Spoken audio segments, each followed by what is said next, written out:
Kestrel's bare shoulders gleamed in the moonlight as she plunged into the creek. Ash! Her shepherd's dress abandoned on the rocky bank. The icy water shocked her skin, but she relished the freedom after 12 hours tending her father's flock in the sweltering heat. What she didn't relish was the pair of dark eyes watching her from the cottonwood grove. Talon had been tracking the stolen horses for 3 days when he heard the splash. He'd frozen behind the trees, his Apache instinct screaming danger even, as his human curiosity drew him forward. The white settlement of Millbrook had been off-limits to his people for decades. But desperation made men break sacred boundaries. His brother's prize stallion was somewhere in this valley. He'd risk war to get it back. The girl in the water moved like liquid silver, her auburn hair floating behind her as she swam. Talon knew he should retreat, but something held him. Captive perhaps the fearless way she dove beneath the surface, or how she laughed at the moon like she owned. The entire night. That's when the branch snapped under his moccasin. Kestrel's head whipped toward the sound, her green eyes locking onto his. For a heartbeat, neither moved. Then she stood waist-deep in the creek, water cascading down her pale skin, and pointed a trembling finger at him. She gasped, her voice carrying across the water. "You've seen me undressed." Talon's jaw tightened. In Apache tradition, such an encounter meant consequences, but he wasn't about to explain that to a white girl, who should have known better than to bathe alone in Indian territory. He took a step back, ready to disappear into shadows. "Don't you dare run."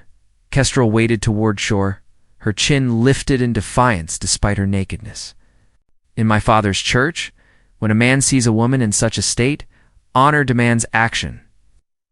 "I am not bound by your father's God," Talon replied, his English heavily accented but clear. "Maybe not, but you're bound by mine." She reached for her dress, clutching it against her chest. "You've compromised my virtue by looking. Now you must marry me." Talon stared at her as if she'd sprouted wings. "You speak madness, white girl." "Kestrel," she corrected firmly. "My name is Kestrel Millbrook, and I'm the preacher's daughter.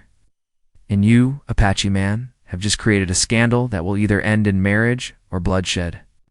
The absurdity of her declaration should have made him laugh, but something in her fierce green eyes stopped him. This wasn't the terror he expected from a settler girl caught by an Apache warrior. This was ... determination. "My people would say the same," he admitted reluctantly. "But such unions bring war. Then we'd better make sure it brings peace instead." Kestrel stepped onto the bank, her dress still pressed against her body. "What's your name, Apache man?" "The Talon of the Wind Clan." "Well, Talon of the Wind Clan, you've got yourself into quite a predicament." She smiled, and it transformed her entire face from pretty to breathtaking. "'Cause I've decided I'd rather like the idea of marrying a warrior."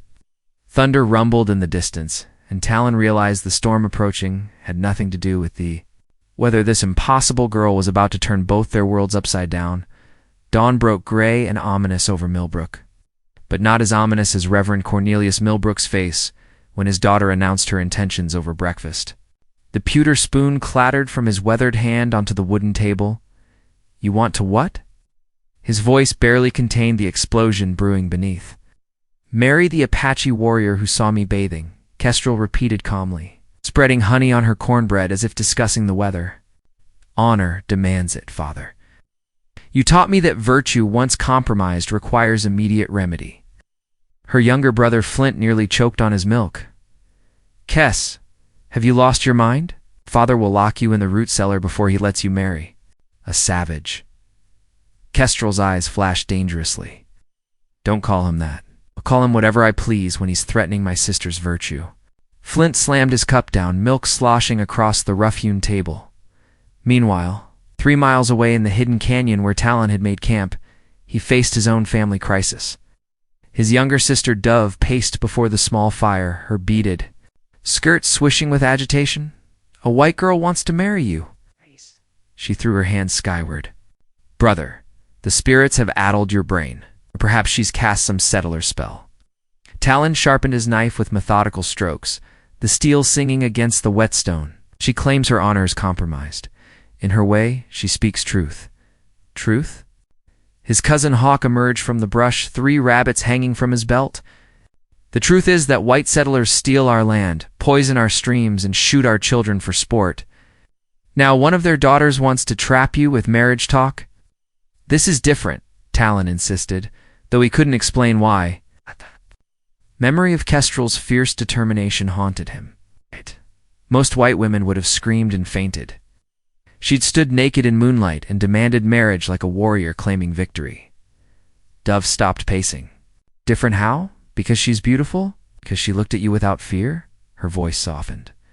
Brother, I see it in your eyes. This isn't about honor anymore. Before Talon could answer, hoofbeats thundered through the canyon. Hawk's hand flew to his tomahawk as 3 riders appeared, but these weren't soldiers. Reverend Millbrook sat rigid on his black gelding, flanked by his son and the town sheriff, a grizzled man named Garrison. I've come to parley, the Reverend called. Out, his voice echoing off canyon walls. Talon rose slowly, his knife sliding into its sheath. You risk much coming here, preacher man. My daughter risks more. Cornelius dismounted, his weathered hands trembling slightly. She refuses to eat until we resolve this ... situation. Claims you and she are bound by laws older than our settlement. Sheriff. Garrison's hand rested on his pistol. I'll see here, Injun. Enough. Garrison. I didn't ride into Apache territory to start a war. He faced Talon directly. My daughter is headstrong, but she's not foolish. She believes something significant passed between you two last night. Your daughter speaks her mind, Talon admitted. She does. A ghost of a smile crossed the Reverend's lips. She also refuses to consider any other suitor until this matter is settled. Says you're the first man who looked at her like she was a force of nature instead of a prize to be won. And Dov exchanged glances. This wasn't what any of them had expected. What do you propose, preacher man? Talon asked. Cornelius squared his shoulders. A trial period. 1 month. You court my daughter properly under supervision, following both Apache and Christian customs. If at month's end you both still wish to marry, I'll perform the ceremony. Myself. And if the town objects? Talon's eyes flicked to the sheriff's hostile expression. Then they'll answer to me, Cornelius said firmly. I may be a man of God, but I'm also her father. I've never seen Kestrel fight so hard for anything in her life. Thunder rolled overhead again, but this time it sounded like possibility. The first week of courting proved more dangerous than any Apache raid. Kestrel sat primly on the front porch of the parsonage while Talon maintained respectful distance on the bottom step, both acutely aware of the rifle barrel glinting from Sheriff Garrison's window across the street. Tell me about your horses, Kestrel said, her embroidery hoop idle in her lap. The pretense of domestic activity fooled no one hurt. Tension focused entirely on the warrior beside her. Talon's hands shaped the air as he spoke. Windrunner, my brother's stallion, he moves like storm clouds across sky, black with white. Lightning marks on his chest. His voice grew troubled. 3 days now I searched for tracks, but you found me instead, Kestrel finished softly. Their eyes met, and the charged air between them had nothing to do with the approaching storm. Talon looked away first, mindful of watching eyes. Perhaps, Kestrel said carefully, I could help. You search. I know every inch of this valley. Your father would. My father wants this courtship to succeed, she interrupted. He sees how the town whispers. Better his daughter marry an honorable Apache than remain a spinster haunted by scandal. Talon studied her face, noting the stubborn tilt of her chin. You would risk much for a stranger's horse. I'd risk much for you, she replied, then blushed furiously at her boldness. That evening, Reverend Millbrook found Talon grooming his paint mare behind the church. The warrior's movements were careful, meditative, a man seeking peace in familiar ritual. She's beautiful, Cornelius observed, nodding toward the horse. Desert bloom. She has carried me safely for 5 years, continued his brushing. Though his posture remained alert, I meant my daughter. The brush stilled. Your daughter is ... like wildfire. Beautiful and dangerous. Cornelius chuckled. That's the most accurate description anyone's ever given of Kestrel. He leaned against the fence rail. Her mother was the same, came west against her family's wishes, married a circuit preacher with nothing but a Bible and a dream. His voice grew distant. Died bringing Flint into the world, but she lived more. In 25 years than most do in 70. You fear I will bring your daughter pain? I fear you'll bring her adventure, Cornelius corrected. And I know her well enough to know she'll follow that adventure anywhere, even if it destroys her. They stood in comfortable silence until Talon spoke again. In my tribe, when a man courts, he must prove worthy through deed, not words. What did you have in mind? Your daughter wishes to help find Windrunner. This could prove many things, sir. Courage, my skill, whether we work well together. Cornelius frowned. Also, whether you both end up dead. That horse could be anywhere from here to Mexico. Or, said a familiar voice from the shadows, he could be in Ezra Blackthorn's private corral. Both men spun as Kestrel emerged from behind the church, her green eyes blazing with excitement and indignation. Kestrel Millbrook, what are you doing eavesdropping? Her father demanded. Gathering intelligence, she replied unapologetically. I couldn't sleep, so I took a walk past Blackthorn's spread. There's a black stallion in his private corral, magnificent creature with white markings on his chest, and Blackthorn's bragging to anyone who'll listen about his new acquisition from down south. Talon's entire body went rigid. Blackthorn, biggest rancher in 3 counties, Cornelius explained grimly. Also, the loudest voice opposing your courtship of my daughter. His claims allowing Apache on his land will encourage raiding. Because he is already raiding, Talon said quietly, but his words carried the promise of violence. Windrunner belongs to my brother. Blackthorn has stolen him. Kestrel stepped closer, close enough that Talon could smell the lavender soap in her hair. Then we're going to steal him back. We both men said simultaneously, You need someone? Who knows Blackthorn's land? She said practically. I've been there many times for church socials. I know where he keeps his prize animals, and I know his habits. Her smile turned wicked. Besides, what better way to test whether we're suited for marriage than a little horse thievery? Reverend Millbrook closed his eyes and muttered what might have been a prayer or a curse. When he opened them again, both young people were staring at him with identical expressions of determination. Lord help us all, he whispered. The plan was supposed to be simple. Slip onto Blackthorn's property. At dawn, when the ranch hands were still sleeping, identify Windrunner and lead him quietly away. What they hadn't counted on was Blackthorn himself standing guard in the corral, Winchester rifle cradled in his arms like a lover. Well, he drawled his Talon, Kestrel, and surprisingly Reverend Millbrook emerged from the cottonwood grove. Preacher, I thought you had more sense than to bring your daughter on a horse-stealing expedition with a savage. That horse belongs to Talon's brother, Kestrel said firmly, stepping slightly in front of the Apache warrior. You're the thief here, Ezra Blackthorn. Blackthorn's weathered face twisted into a sneer.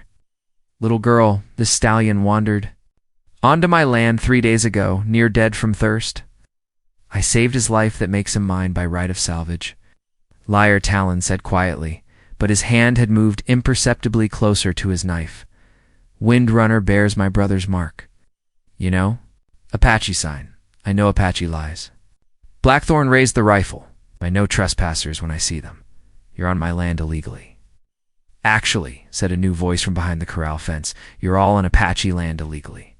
Everyone spun to see a tall Apache warrior emerge from concealment, followed by 2 others. Talon's eyes widened in recognition and dismay. Brother, he said in Apache, then switched to English for the other's benefit. Stormwalker, you should not be here. Stormwalker's face could have been carved from granite as he studied the scene before him. His younger brother standing protectively near a white woman, a preacher with his hands raised peacefully, and a rancher pointing a rifle at all of them. I came for my horse, Stormwalker said in careful English. I did not expect to find my brother courting the enemy, which is not the enemy, Talon replied, but he could hear how weak it sounded. Blackthorn laughed harshly. Enemy's right. These Apache think they can waltz onto civilized land and take whatever they please. Well, I've got news for you, Chief. Enough. Reverend Millbrook stepped forward, his presence somehow commanding despite lacking any weapons. Mr. Blackthorn, that stallion clearly bears Apache markings. You know it, I know it, and God knows it. Return the horse, and there'll be no trouble. No trouble? Blackthorn's voice rose. Preacher, you've lost your mind along with your daughter's virtue. These savages don't understand anything but force. The word savages hit like a physical blow. Stormwalker's warriors tensed, hands moving to weapons.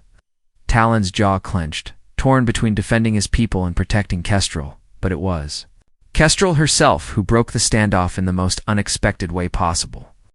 Ezra Blackthorn, she said, her voice carrying clearly across the corral. I challenge you to single combat for possession of that horse. The silence that followed was so complete they could hear Windrunner snorting in the corral. You what? Blackthorn sputtered. Single combat. It's fisticuffs if you prefer. Winner takes the stallion. Kestrel began rolling up her sleeves with businesslike efficiency. Unless you're afraid to fight a woman. Kestrel, no, her father said urgently.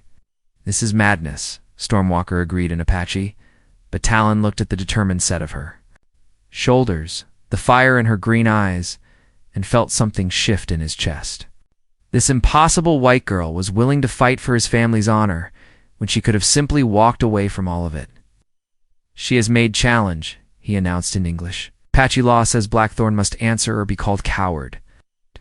Not fighting a woman, Blackthorn protested. Then you forfeit, Kestrel said sweetly, and acknowledge the horse belongs to Stormwalker. She paused, then added with devastating precision, unless, of course, you're too weak to face a preacher's daughter. Blackthorn's face went purple around them. His ranch hands had emerged from the bunkhouse, drawn by the commotion. Word would spread through 3 counties by nightfall, there that Ezra Blackthorn fought a woman, or that he backed down from one. Fine, he snarled, setting down his rifle. But when I put you in the dirt, little girl, don't expect mercy. Never do, Kestrel replied. And Talon realized with a mixture of terror and admiration that she meant it. Stormwalker moved closer to his brother. Your white woman, he murmured in Apache, fights like warrior. She fights like Kestrel, Talon corrected, and knew that whatever happened next would change everything. The impromptu fighting ring formed naturally. The ranch hands, Apache warriors, and one very nervous preacher creating a loose circle around the combatants. Kestrel faced Blackthorn in the dusty corral, her skirts gathered and tucked to give her legs freedom of movement, a sight that scandalized the cowboys and impressed the Apache. Last chance to back down, little girl, Blackthorn sneered, flexing his considerable bulk. At 52, he was still a powerful man, hardened by decades of ranch work. Last chance to return stolen property, Kestrel countered, her stance balanced and ready. Growing up as the only girl among ranch children, she'd learned to fight from necessity. Stormwalker watched his brother's face carefully as the white woman prepared for battle. Talon's expression revealed everything this wasn't duty or honor anymore. This was a man watching someone he loved risk everything for his family.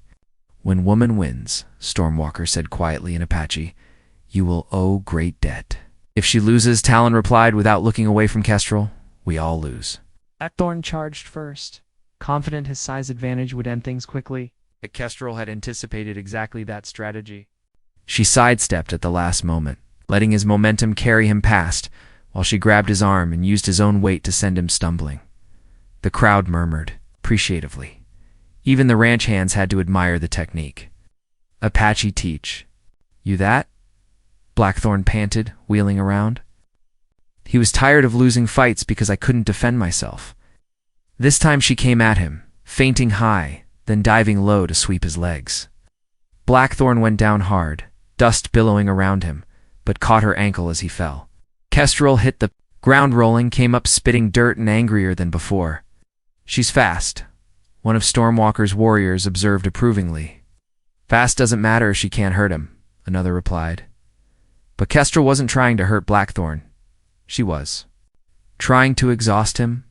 Each time he came at her with brute force, she made him work for it, dodging and weaving until his breathing grew labored and sweat poured down his face. The strategy might have worked if not for desperation. As Kestrel danced away from another charging attack, Blackthorn's hand closed around a fist-sized rock. Talon shouted. But Blackthorn was already bringing the stone down toward Kestrel's head. She twisted at the last second, the rock glancing off her shoulder instead of crushing her skull, but the impact sent her sprawling. Blackthorn raised the stone again, murder in his eyes. That's when Reverend Millbrook's shotgun roared across the corral. "That's enough," Cornelius said calmly, reloading as everyone stared. The girl agreed to fight, not to be murdered. "Put down the rock, Ezra." Blackthorn's face contorted with rage. "This is my land. My rules." "God's land," the preacher corrected. "God's rules. And God doesn't favor men who cheat against women in fair fights." Kestrel pushed herself upright, her left arm hanging useless, but her eyes still blazing with determination. "I'm not finished," she declared. "Yes, you are," Talon said firmly, vaulting the fence to land beside her. "The fight was honorable until he used the stone. By Apache law, he is forfeited." "By any law," Stormwalker agreed, studying Blackthorn with disgust. "Man who needs a weapon against unarmed woman brings shame to himself." But Blackthorn wasn't finished. "You want the horse? Come take him."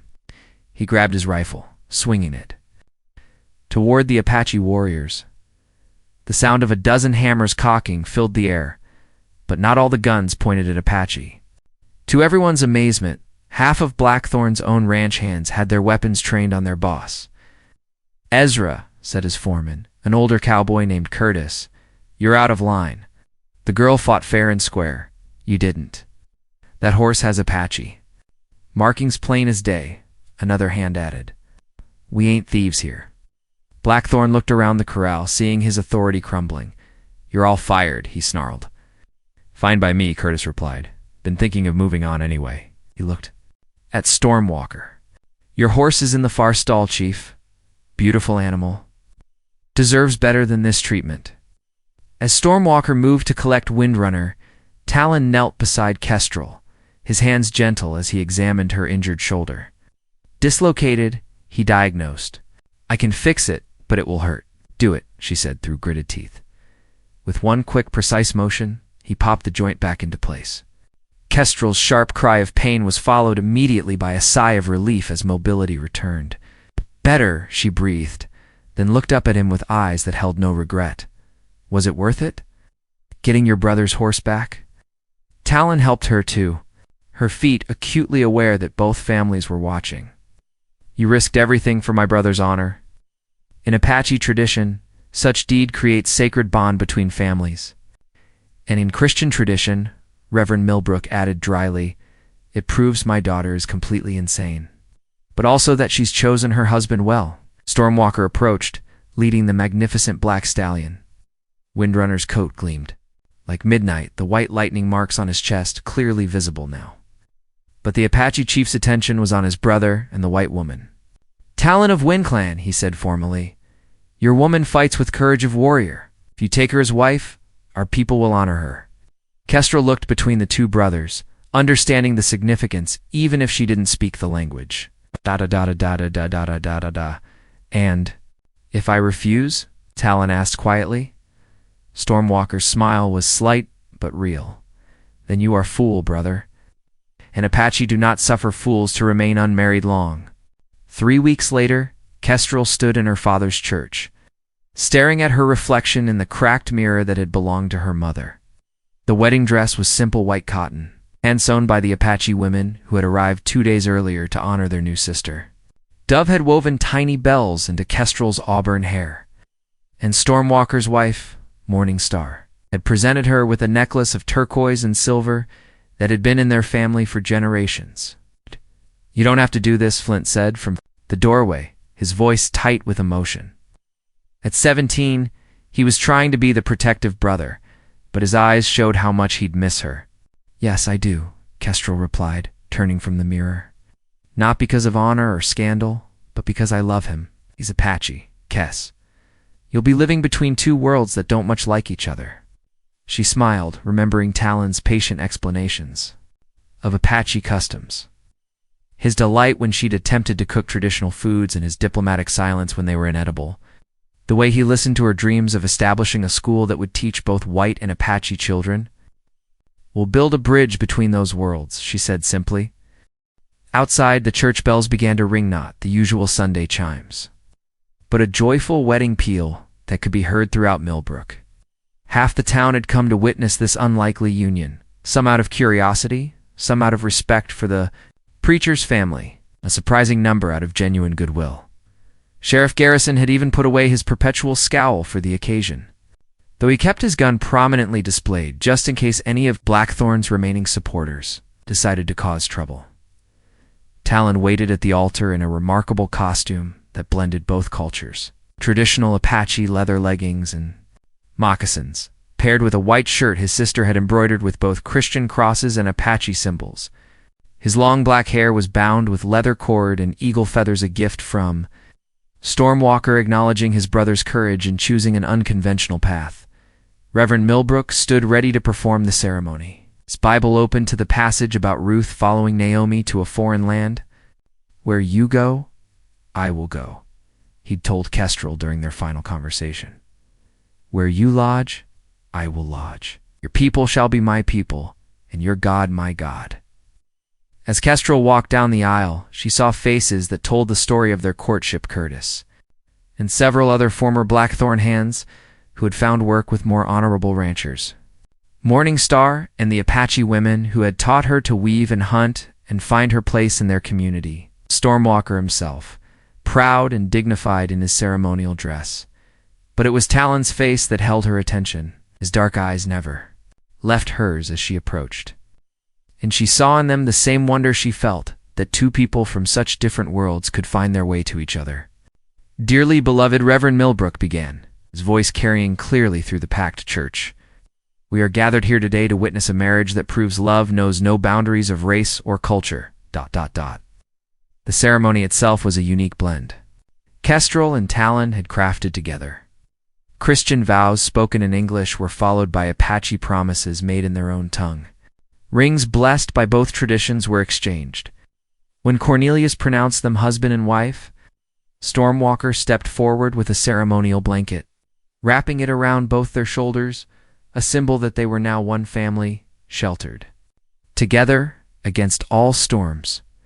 The kiss that sealed their union drew cheers from both communities, and as they walked back down the aisle together, Kestrel felt the rightness of it in her bones. This was what she'd been born for, not to live safely within the boundaries of convention, but to forge new paths with the man who'd captured her heart.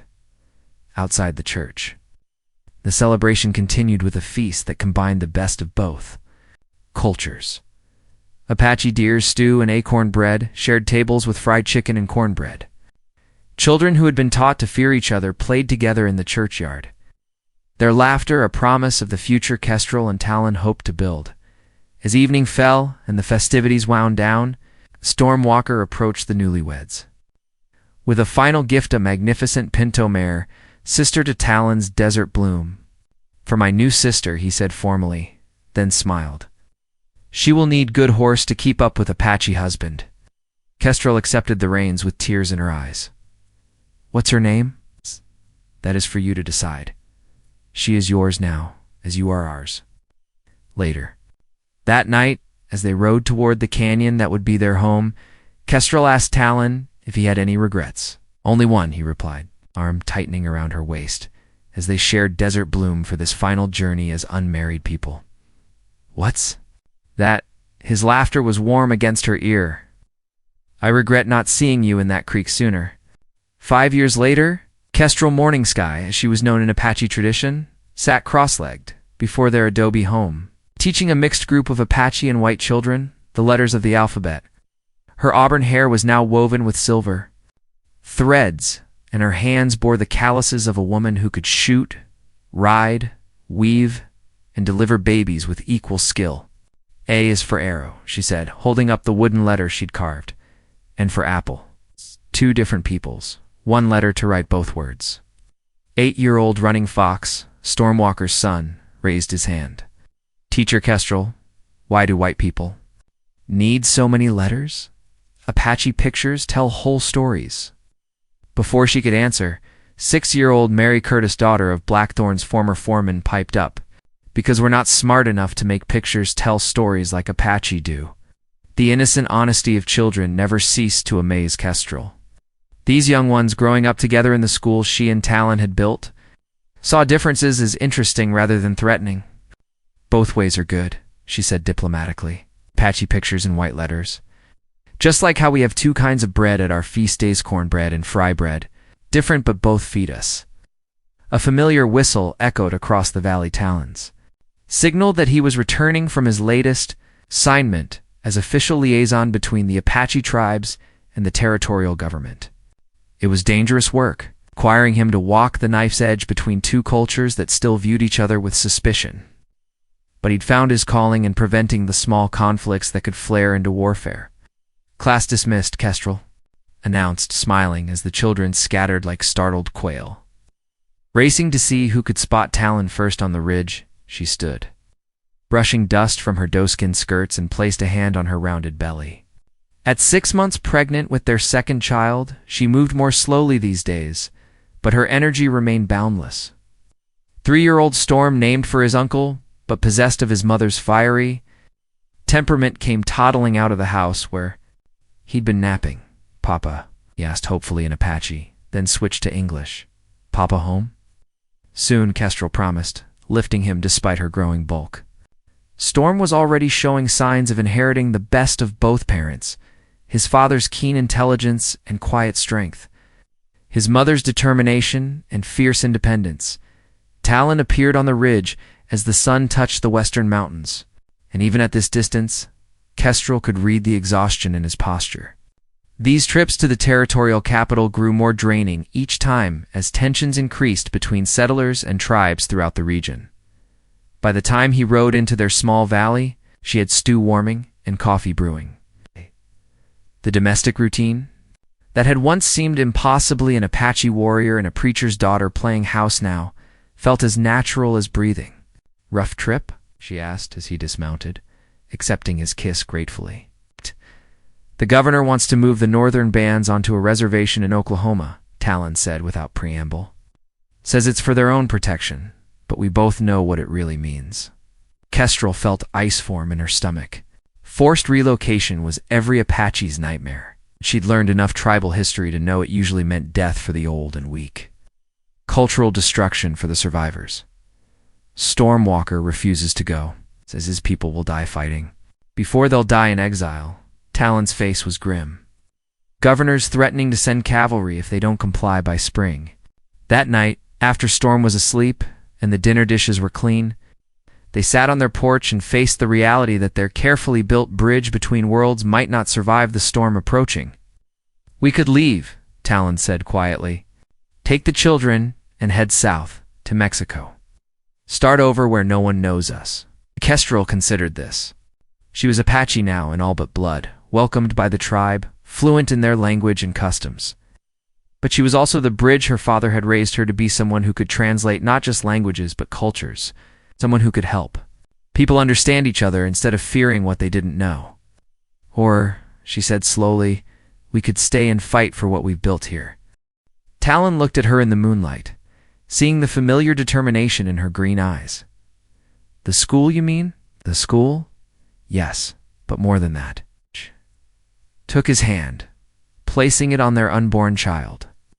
"We've proved something here, haven't we? That Apache and white children can learn together, play together, grow up seeing each other as friends instead of enemies. What if we could prove that to the territorial government? You want to invite politicians to our school? I want to invite everyone. Make such a noise about what we're doing here that they can't ignore it." Her voice grew stronger as the idea took shape. "Show them that integration works better than separation. That Apache children are just as intelligent as white children. That we don't need reservations, we need partnership." Talon was quiet for a long moment, considering it was a dangerous gamble. Drawing attention to their peaceful valley could just as easily bring soldiers as politicians. But looking at his wife's face, seeing the fire that had made her challenge Blackthorn to single combat all those years ago, he knew she was right. "You realize," he said finally, "that if this fails, we'll have painted targets on our backs for every racist politician and Apache warrior who thinks we're betraying our people. And if we succeed," Kestrel countered, We'll have given our children a world where they don't have to choose between their Apache heritage and their white blood, where they can be both proudly. 6 months later, the Millbrook Apache Valley. School hosted its first annual Unity celebration. Territorial Governor Marcus Welland arrived expecting to see a token gesture of few Apache children awkwardly reciting white children's lessons. Instead, he found a thriving community where cultural exchange flowed both ways. White children demonstrated traditional Apache tracking skills alongside Apache children solving complex mathematics problems. The territorial attorney watched in amazement as running fox Stormwalker's son delivered a speech in perfect English about the importance of preserving both written history and oral tradition. Mary Curtis responded with her own presentation in fluent Apache about the medicinal plants her Apache classmates had taught her to identify. But it was the final demonstration that truly shocked the visiting dignitaries. Kestrel, now recovered from childbirth and carrying baby Dawn in a traditional Apache cradleboard, stood before the mixed crowd of officials, settlers, and Apache leaders. 5 years ago, she began, her voice carrying clearly across the gathering. I was just a preacher's daughter who thought she knew everything about right and wrong. I believed Apache were savages and whites were civilized, because that's what I'd been taught.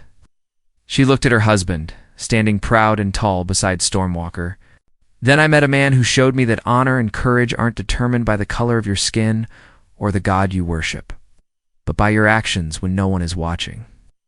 She gestured to the children playing together in the background, Apache and white, Mexican, and mixed blood, all comfortable in each other's company. These children are our future. They don't see enemies when they look at each other. They see friends, classmates, family. They've learned that Apache wisdom and white knowledge aren't competing truths, but complementary pieces of a larger understanding. Her voice grew stronger. Governor Welland, you have a choice. You can tear this community apart with forced relocations and reservations, or you can help us build more bridges like this one. Governor Welland studied the scene before him productive. Farms worked by mixed families, children who spoke multiple languages fluently, Apache and white leaders conferring as equals rather than adversaries. It wasn't what his advisors had described. This wasn't a powder keg waiting to explode, but a working model of peaceful coexistence. Stormwalker stepped forward, magnificent in his ceremonial dress but speaking in clear, measured English. Governor, my people have fought your people for many seasons. Blood has been spilled on both sides. He placed a hand on Running Fox's shoulder. But our children have found different way. They compete in classroom, not battlefield.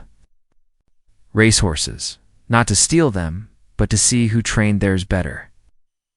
What exactly are you proposing? Governor Welland asked. Talon and Kestrel exchanged glances. This was the moment they'd been building toward. A pilot program, Talon said. Instead of forcing Apache onto distant reservations, establish protected homesteads here. Mixed communities where both cultures can thrive. Apache knowledge of the land combined with white agricultural techniques. Shared schools, shared governance, shared prosperity. It sounds idealistic, the governor said carefully. It sounds American.